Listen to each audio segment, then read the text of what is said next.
Je m'appelle Juliette Armanet, je joue dans Partir un jour qui a fait l'ouverture du Festival de Cannes.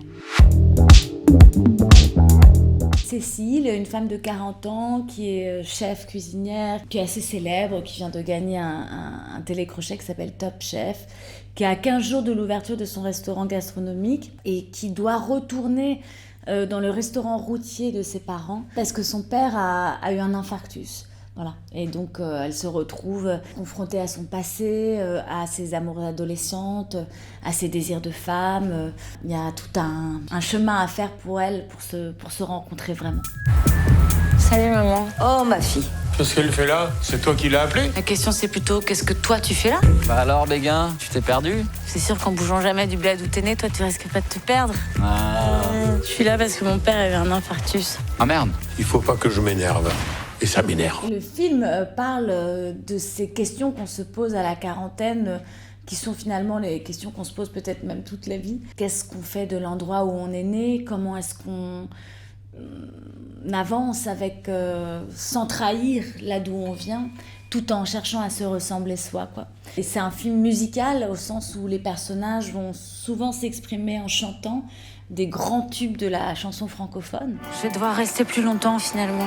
C'est compliqué avec mon père. Faut savoir ce qui te fait rire. Il y a bien encore qu'ici qu'on fait de la Macédoine. C'est qui ce mec? Raphaël, mon vieux pote de collège. Sofiane, mon mec. C'est pas vraiment une comédie musicale, mais vraiment, voilà, les personnages vont passer par des chansons pour se raconter, pour évoluer, pour se métamorphoser, pour se révéler les uns aux autres. Qui dit crise, Dit monde, dit famine, dit tiers-monde, qui dit amour, dit les gosses, dit toujours et dit divorce.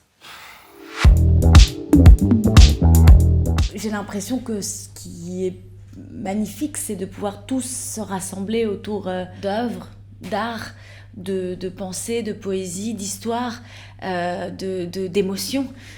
Plus que jamais, là, en ce moment, c'est ce qu'il y a de plus fédérateur, c'est de raconter des histoires. Et un film, ça peut changer une vie, au sens même dans notre imaginaire. Je veux dire, nos imaginaires ont besoin de fiction pour pouvoir survivre, quoi.